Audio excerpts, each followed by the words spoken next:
Hello friends, welcome to Ramas Yummy Kitchen. இன்னைக்கு நம்ம சுண்டல் தான் எப்படி பண்றதுன்னு பார்க்க போறோம். இன்னைக்கு ரெண்டு விதமான சுண்டல் நான் உங்களுக்கு செஞ்சு காட்டுறேன். ஃபர்ஸ்ட் வந்து வெள்ளை கடலை வச்சு ஒரு சுண்டலும் கடலை பருப்பு வச்சு ஈஸியா ஒரு சுண்டலும் நம்ம பண்ணலாம். ரெண்டுமே நல்லா ஊற வைக்கணும். சென்னா வந்து ஒரு 8 மணி நேரம் ஊற வச்சிடுங்க. ஊற வச்சு உப்பு போட்டு வேக வச்சு எடுத்துக்கணும். அதை நான் அந்த மாதிரி வேக வச்சு எடுத்துர்க்கேன். கடலை பருப்பு ரொம்ப நேரம் ஊற வைக்க வேணாம். ஒரு அரை மணி நேரம் ஊற வச்சா போதும். அதுவும் நல்லா உதிரி உதிரியா இருக்கிற அளவுக்கு வேக வச்சு எடுத்துக்கணும். இப்போ முதல்ல நம்ம வெள்ளை சென்னா எப்படி சுண்டல் பண்றதுன்னு பார்க்கலாம்.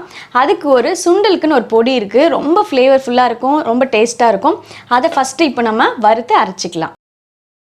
இப்போ ஒரு பேன்ல கடலை பருப்பு 1/2 ஸ்பூன், உளுத்தம் பருப்பு 1/2 ஸ்பூன், தனியா 1/2 ஸ்பூன், இது கூடவே ஒரு 4 வத்த மிளகாய், இது எல்லாமே நல்ல செவக்க வாசனை வர அளவுக்கு வறுத்துக்கணும். இப்போ அதை ஒரு மிக்ஸி கப்பில் சேர்த்துட்டு கூடவே கொஞ்சம் கருவேப்பிலை, பச்சை கருவேப்பிலை சேர்த்து நல்லா பொடி பண்ணிக்கலாம். இப்போ நம்மளுக்கு சுண்டலுக்கு போடுற பொடி ரெடி.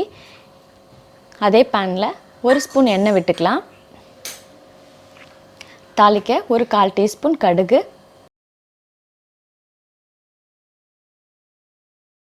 ஒரு 1/4 டீஸ்பூன் உளுத்தம்பருப்பு. நல்லா கடுகு வெடிச்சதுக்கப்புறமா உளுத்தம்பருப்பு சேர்த்துக்கலாம்.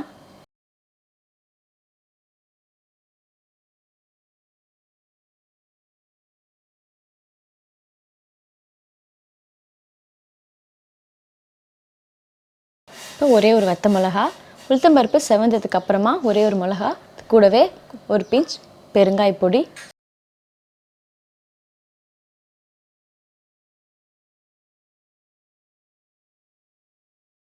இது எல்லாத்தையும் நல்லா ஒன்றா கலந்துட்டு இப்போ வேக வச்ச சென்னாவை இதில் சேர்த்துக்கலாம்.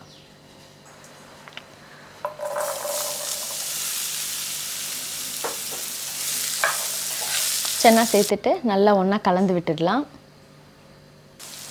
இப்போ நம்ம அரைச்ச பொடி இதில் சேர்த்துக்கலாம். நான் வந்து 1/2 ஸ்பூன் சேர்க்குறேன். நீங்கள் வந்து டேஸ்ட் பார்த்துட்டு நம்மளுக்கு எவ்வளோ தேவையோ அதுக்கு தகுந்த மாதிரி சேர்த்துக்கலாம் பொடியை. கூடவே பச்சை கருவேப்பிலை சேர்த்துக்கலாம்.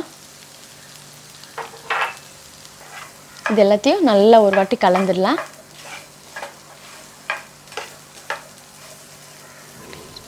இது கூடவே 1 டேபிள் ஸ்பூன் தேங்காய் துருவல் சேர்த்துக்கிறேன். தேங்காய் சேர்த்துட்டு நல்லா ஒரு வாட்டி கலந்துடலாம். இப்போ நம்ம பொடி போட்ட சுண்டல் ரெடி. இப்போ நம்மளுக்கு வெள்ளை சென்னா சுண்டல் வந்து சூப்பராக ரெடி ஆகிடுது. இந்த மாதிரி பொடி போட்டு செஞ்சு பாருங்கள், ரொம்ப டேஸ்ட்டாக இருக்கும். இப்போ அடுத்து கடலைப்பருப்பு சுண்டலுக்கு நம்ம தாளிச்சிடலாம். இப்போ ஒரு பேனில் 1 டேபிள் ஸ்பூன் எண்ணெய் விட்டுக்கலாம். எண்ணெய் காய்ஞ்சதுமே கடுகு, நல்லா கடுகு வெடிக்கும் போது உளுத்தம்பருப்பு ஒரு 1/4 டீஸ்பூன் சேர்த்துக்கலாம். ஒரு 2 வத்த மிளகா,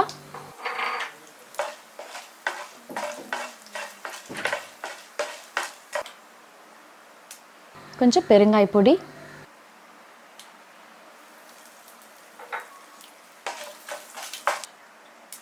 இப்போ இது எல்லாமே நல்லா ரோஸ்ட் ஆனதுக்கப்புறம் நம்ம வேக வச்ச கடலைப்பருப்பை இதில் சேர்த்துக்கலாம்.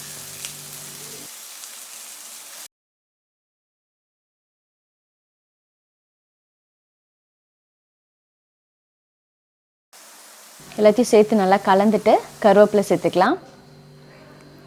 கொஞ்சம் கொத்தமல்லி,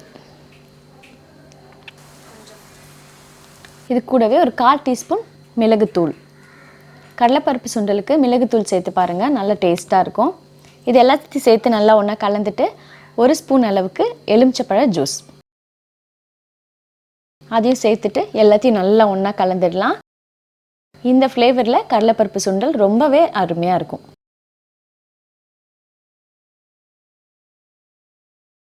இப்போ 2 சுண்டலுமே அருமையாக வந்திருக்கு. இதே மாதிரி நீங்களும் இந்த நவராத்திரிக்கு செஞ்சு பாருங்கள். செஞ்சு பார்த்துட்டு எப்படி இருக்குன்னு சொல்லுங்கள்.